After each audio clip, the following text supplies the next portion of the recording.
Yeah, Jeff, is Ron, if his availability yet for tomorrow? He's non-COVID illness today, so I anticipate him playing tomorrow, but obviously you never know. If he doesn't play, I saw you, Lindstrom on that, his spot on the power play. Is that because you want to keep a right-handed shot at that point? Yeah, we looked at keeping it consistent. If we know Hronik's not going to play, we might keep Lindy there, or we might put somebody else there. But we at least wanted for practice today for it to stay consistent with what it would look like. I'm just looking back at the first Boston game, giving up the power play goals. Since then, I mean, pretty much except for a couple of games, the Tampa game and Boston game has been pretty solid. Just what can you do differently against Boston tomorrow? Execute. I think two of those three were probably mistakes of guys that hadn't done it much, and they missed their assignment basically. And I think they've done it more now, and I think they're more prepared. Doesn't mean that Boston doesn't present challenges, but if we give up the same two goals, I know we gave up three, but two of them were exactly the same. If we give up those goals again, that's insane. So we got to execute number one. Try to stay out of the box. Number two, they got a really good power play. And do what we've done here in the last stretch. I think overall, as I said, I think the PK has been pretty solid. I think it's been pretty solid lately. Doesn't mean you're not going to get scored on sometimes in the penalty kill, but I think it's been, structurally been solid. So we just got to make sure we do a good job with it. Thanks, Jeff. Yep. Jeff? Jeff, you guys have made a lot of forward progress in a number of areas this season, but one area where the team still has struggled to be consistent is on the road. What are the things that you do well at home that you need to take with you when you go on the road? We'd like to take our crowd, but we can't. And that's probably a good, I guess, segue to what we got to do better. And that's quell momentum on the road. And how do you do that? You manage the puck better. You put pucks behind, you take what's given. If there's plays to be made, you make the play. If there's not a play to be made, you live another day. We got to defend better, not give up easy chances, and we got to get the puck out of our zone. I just think, pucks in, pucks out, manage the puck. Make sure we're not giving up easy chances. A team like Boston's going to earn enough of them, and then stay out of the box. All those things help kind of quell momentum, keep the game somewhat boring, and you just kind of grind away. I think we've played really good at home for a number of reasons, but partially because the energy with which we play with, and some of that's helped by the crowd. I think the crowds have been awesome, and so it's become a real hard building to play in for opponents.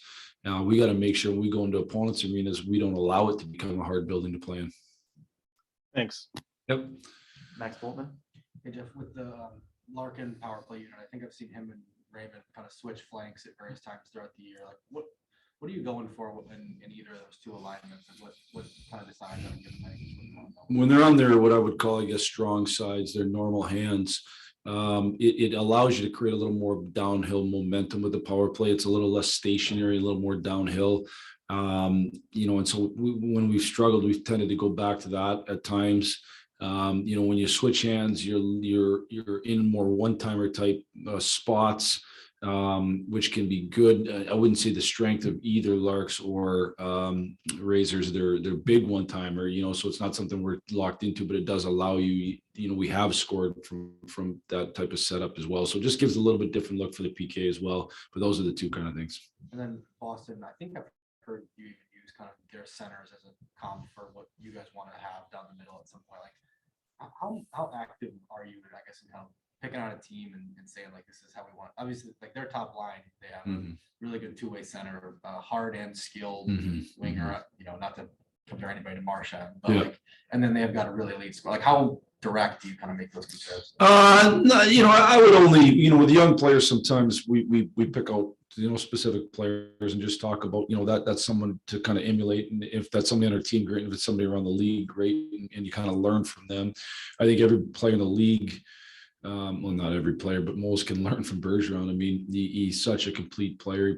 He creates offense without giving much up.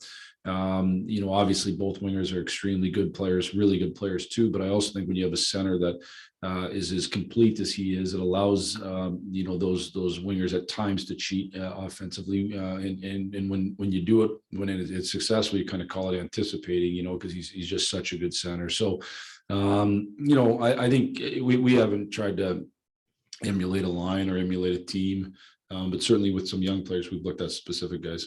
I guess, like, is that top line that they have there, though, something that your top line could kind of aspire to be with their playing styles? I would say that what they've been is what a lot, I think you would want any top line to be, and that's a line that creates offense without giving much up. And I read somewhere, and I don't know this, but the Johnny Gaudreau line in Calgary, they've I don't know if they've given up a goal yet or something like that. Like that's what, and look out, they've won a bunch. Like that's what you do when you win a lot, is you don't give much up and you create. So certainly it's a line that I think our whole team can look at and say, let's play efficient hockey like they do. Thank you. Yep. Riley Johnson. So we're looking at Lucas Freeman.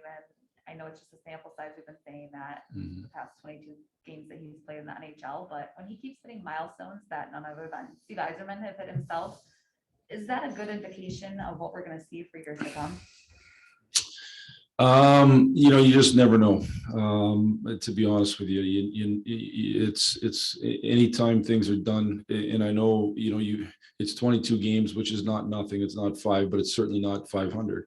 And, I would just let guys prove it. This for me, I know we all want to kind of be eager to get excited, and I get that, but I also think we have to be patient and let guys prove what they are. And over a long period of time, you prove what you are. There's certainly been a lot of good young players in this league that have had a great first or second year and then kind of ended up not being maybe to that height as they've continued throughout their career. I certainly think Lucas has a lot of things in place to become a really good player. I don't think it's fair to compare anybody to any of some of the iconic players that have played here. But I think he's got a chance to be a really good player, but he's got to prove it on a night-to-night basis. And if we sit here after the season and he's hit a whole bunch more milestones, then it gives you more reason to believe that's what he is. But I wouldn't say that a player is what he is until he probably reaches age 24, 25. And now you really know what he is. What is he in the NHL? He's had enough opportunity to play. You stop talking about potential at that point. You start talking about this is what the player is. Awesome. And something we've been looking for is secondary scoring, and how nice is it been able to see that, get that in the mix over the past couple games? Yeah, I think it's it's critical for us. I think part of the process that we're learning is how to be a good team offensively while playing good defensively. And that's again when I go back to the question about the Bergeron line. That's what good players do, good lines do, and good teams do, is they create offense without giving a whole bunch up. So to do that, you can't rely on one group or one line or one player. We're going to have to win here as a team. And, I don't know if I call it secondary scoring, just scoring. We just, we certainly need, the more you have that allows you to win games, sometimes a little bit easier than if you have to grind every game out. So we certainly will look to up and down our lineup to have as much production as possible. Last question, Ted Colton. Hey, Jeff, could this be a little, I know it's game 23, like you said, or whatnot, but a little bit of a litmus test tomorrow night to see where you guys stand against a team like that? I would just say, I think, and I don't mean to be boring, but I think every night in this league is a litmus test of where you stand, and that's just reality. And I know, we want to make certain games bigger. Listen, we're going into to play a really good team at their building, and we want to go in and find a way to win. And if we do find a way to win, then it says you beat a good team on the road. So but guess we'll have another game the next night, and we'll have to find a way to win that. So I think every game is a bit of a litmus test in a sense that it's proving what you are. And it's in the end, you are what you do over a long period of time, and so we'll get a chance to prove that. What have you thought of Sturl up to this point? I mean, now he's getting into the lineup a little bit. Has he been the type of player that you kind of suspected he would be for you guys? Osterley? Yeah. I've had trouble pronouncing that name. I'm sorry. We had a new player.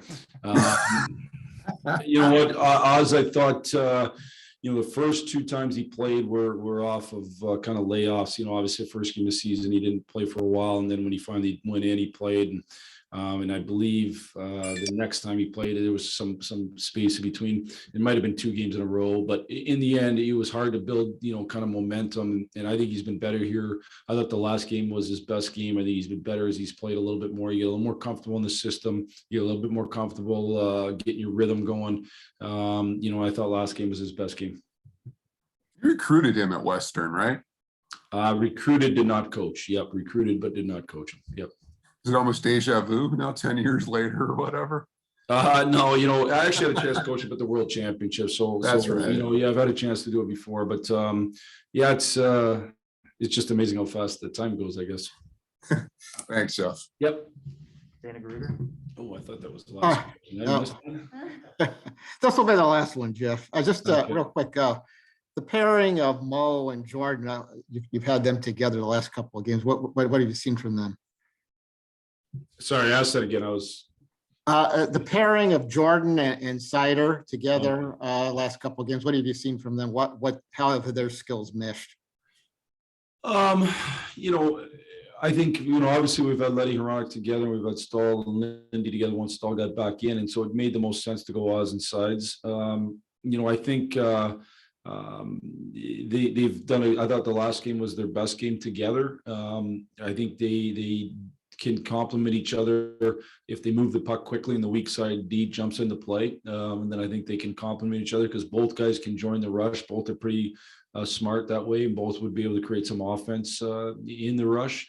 I think they got to be, smart about moving the puck quickly and not trying to overhandle it. Defensively, you have a skater in Osterley and a bigger, stronger man in Sides. Even though he's young, he's a big, strong man. So it kind of gives you, a little bit of a skater with a bigger player. So there's a good match that way. So, I think Osterley and Danny DeKaiser aren't the same, but they have somewhat similar skill sets. And so, we hope that would allow some chemistry between Oz and Sides right away, moving from the pairing of Danny and Sides. Thanks. Yep. That's it for us today. Thanks, everyone.